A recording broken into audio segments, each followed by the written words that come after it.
Hello, and thank you so much for joining us today in our new EPO Soloist Spotlight Series. And today we're interviewing Luke Welch, who plays piano, and he'll be joining us at EPO at our concert on Friday, May 8th, where he will be performing the Florence Price Piano Concerto for solo piano and orchestra. Thank you so much for joining us, Luke. Thank you very much for having me, Wendy. Yeah. So let's start at the beginning. Where'd you grow up? I'm originally from Mississauga, Ontario, a little town or a village within Mississauga called Malton, which is just close to the airport. And I was actually born at the Etobicoke General Hospital. Ah, that's very, very cool. So, and then, so let's, what drew you to the piano and what particular moment in your life was it, or a piece of music, was it that you think, oh, this is what I want to do? Well, I actually have to, at the end of the day, attribute it to my elementary school teacher, Mr. Gibson. He taught us all kinds of different instruments as we were growing up. Of course, everyone starts with the recorder, and then we were playing electric saxophones and playing xylophones. I was in a steel drum band that he put together.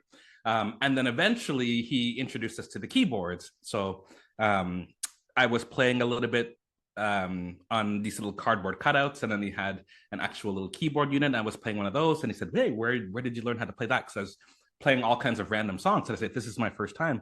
And then he brought me over to the big piano that no one was allowed to touch, and I just started playing along.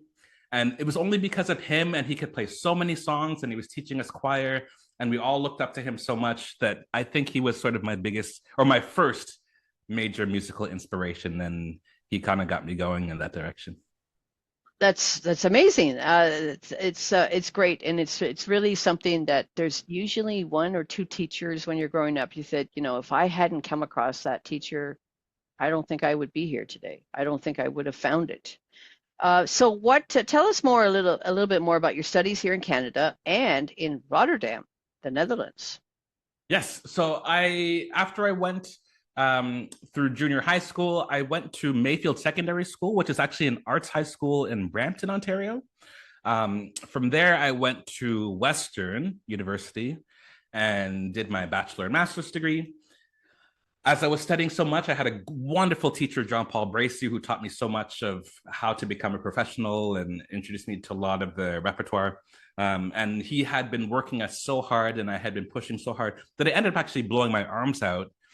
So I ended up being diagnosed with carpal tunnel syndrome and tendinitis and pinched nerves in both my arms. They literally just popped in the middle of a master class.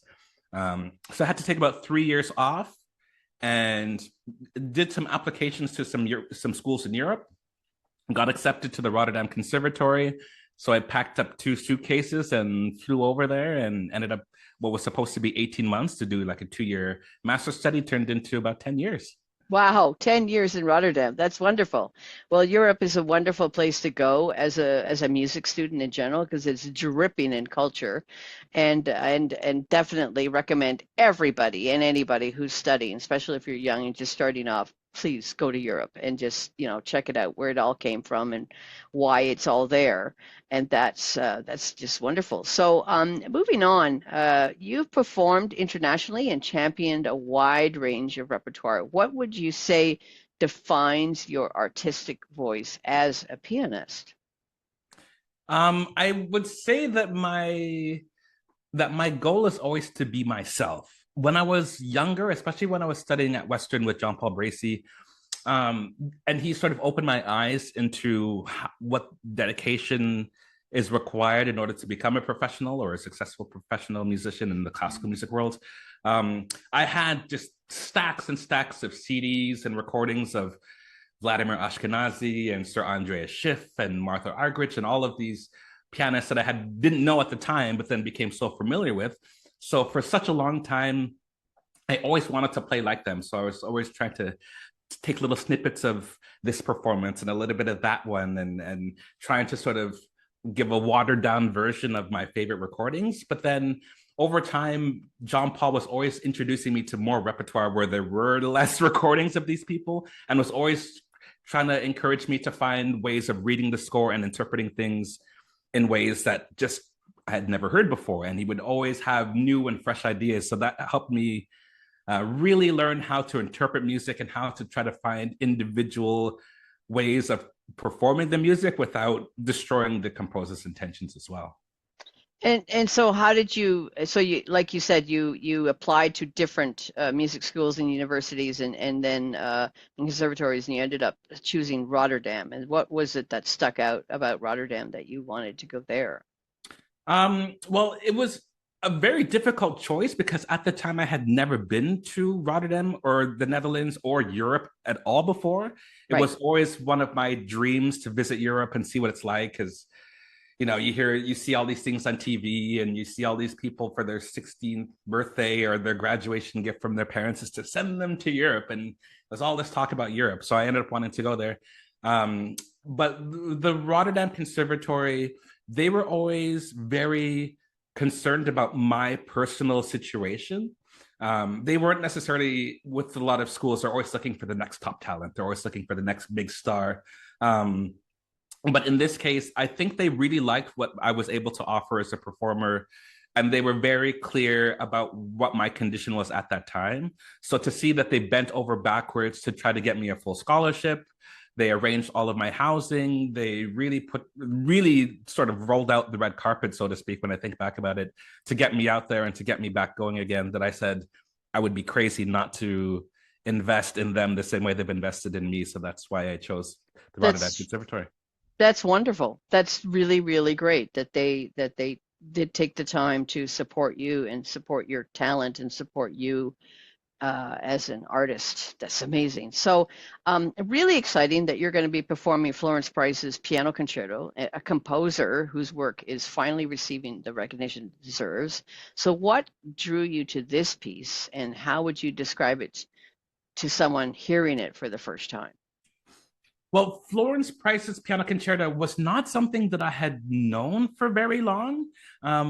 It was probably during, way, way, way back with this magical time called COVID, when we we're all sort of stuck at home, locked into our respective cages, where I was looking for ways to sort of expand my repertoire. That's also when a lot of there was sort of this new push into finding the promotion of diversity within the classical music industry. So that's when at first I came across Samuel Coleridge Taylor, came across people like R. Nathaniel Dett, Robert Nathaniel Dett, who's one of Canada's own, and then Florence Price as well. So that's when first I had heard her piano sonata, and then I heard her piano concerto in one movement.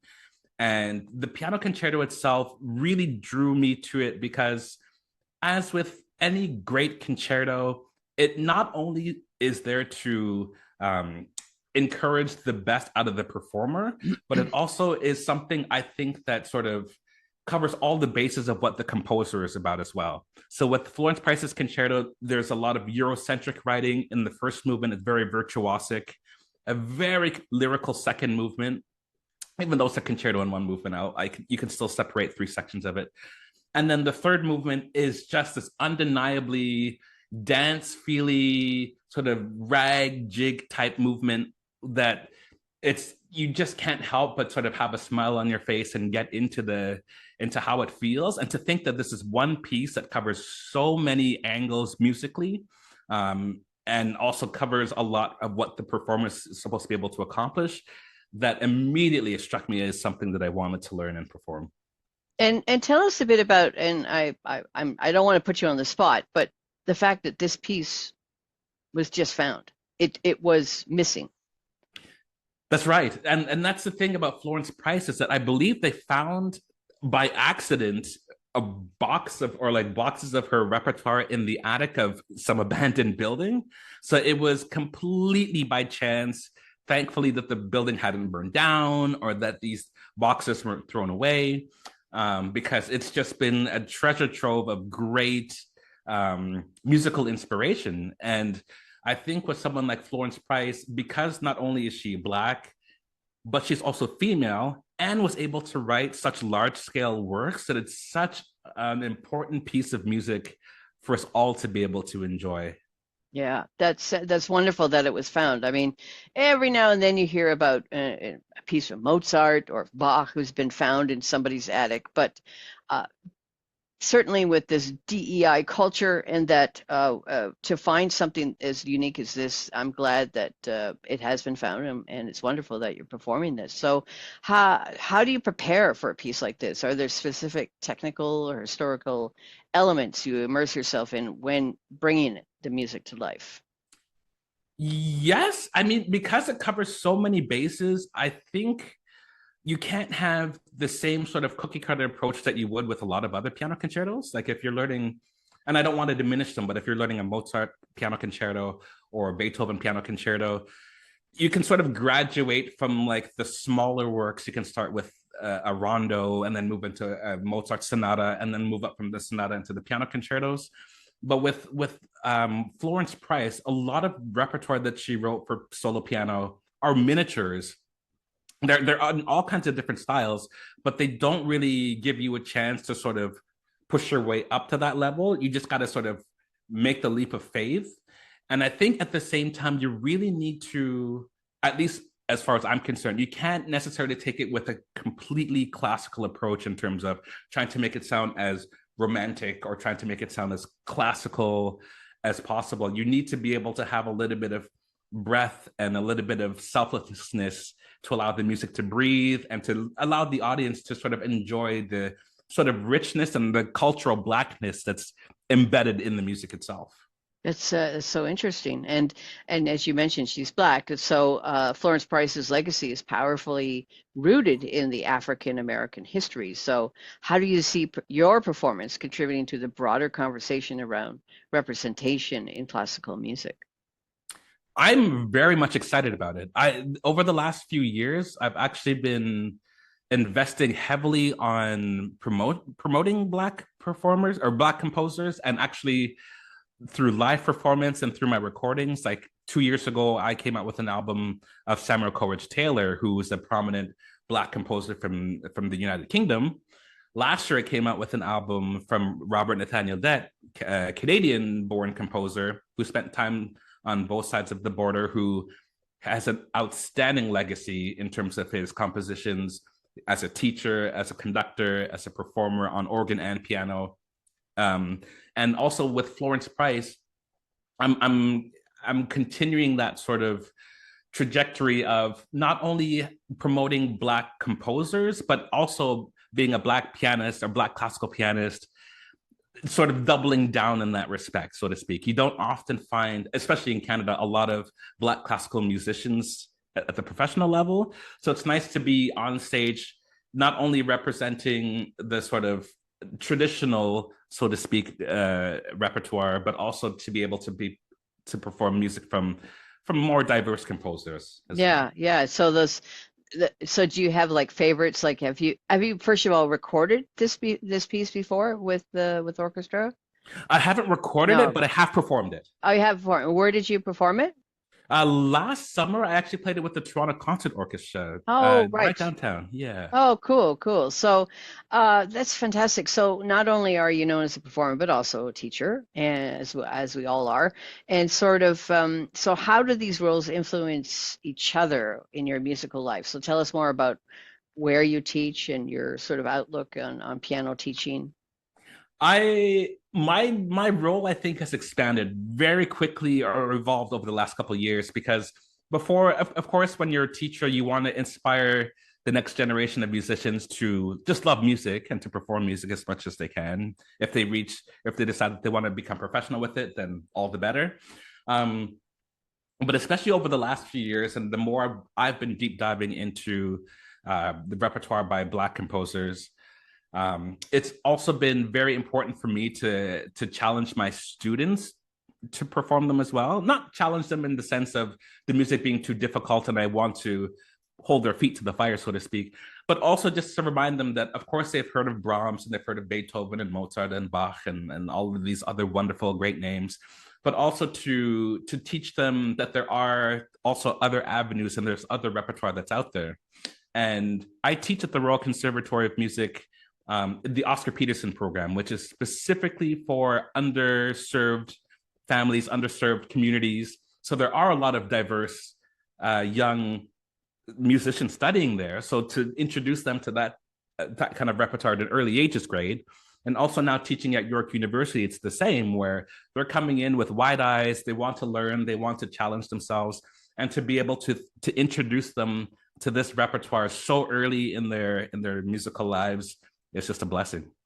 And it's really important to be open-eyed to all music forms and all forms of music. I mean, I grew up in the 70s and loved music from everything from Elton John to Genesis. And but at the same time, I'm a trained classical musician. So the connection with jazz, the connection with classical music. You think about Elton John. Elton John studied at the Royal College of Music in London, and he started as a classical pianist. And so it's wonderful that you're doing this and supporting that your community with teaching at the Royal Conservatory. So can you give us a sneak peek as what's next? Any upcoming performances, recordings, projects that you're especially excited about? Yes. This weekend, so Saturday, June 14th, I'll be playing at the Piano Fest. That's with the Chamber Music Society of Mississauga. I'll be playing some Robert Nathaniel Dett. But right after that, I'll be recording a couple of albums. I was originally planning to record an album because I like to release my albums independently. And I'm going to be focusing on releasing an all solo classical piano album of Joseph Bologna, who's actually another a French Black composer, but he's known as a violinist. But now there's been a recent release of all of his piano works, so I'm going to be very excited to be putting that out there. And at the same time, I've been asked by CBC to record an album for them as well. So I will actually be recording an album of all female Black composers as well. Wow, that's great. That's great. So, which is a new challenge for me. Yeah, that is definitely that's so exciting. I mean, I'm super jealous that there's so much repertoire anyway for piano. Not a lot for French horn. But finally, for what advice would you give to young pianists or really any artist who's trying to find their voice or purpose in today's classical music world? I would say be true to yourself. Don't look for any shortcuts. Stick with the process. I don't think that anyone who's going to have a sustained career is going to find success overnight. So don't be discouraged if you're not reaching where you want to be right away. Just keep practicing every single day. Put in the time, put in the effort. Some days will be better than others, so don't be discouraged if a particular performance or particular practice day isn't going the way you want. And also, I would say, try not to be too distracted by what's going on around you. And by that, I mean, you're going to find other musicians around you who are accomplishing great things, or they're able to put in, you're practicing 3, 4, 5 hours a day, they're going to be practicing 6, 7, 8 hours a day. Or they're going to be playing certain repertoire that you wish you could play and you're not playing it yet. Don't worry about that. Just find your own way, find your own voice, be yourself, because that's who people want to see and that's who people want to hear. That's great advice. Take your time, be patient. It's not going to happen overnight. Absolutely. That's for everything, basically. So this has been wonderful. So where can people find you, find more information about you? You have a website? Yes, you can find me at lukewelch.ca. And you can also follow me on Instagram at Luke Welch Pianist, or also on YouTube at Luke Welch Pianist. Yeah, that's great. It's amazing. It's so important. It's such a multicultural country that we're living in, that we embrace you and embrace everything that's great about everybody's culture. And travel. Please travel. Everybody should travel. Right? Absolutely. You got to see there's a lot going on see the world. There. That's right. Well, look, this has been wonderful. Thank you so much for joining us, and we're looking forward to seeing you. And please get your tickets for this very, very special, unique performance of the Piano Concerto by Florence Price. And thanks for joining us here today for this interview. Thank you very much for having me, and I'm really looking forward to the performance. Great. Thanks so much.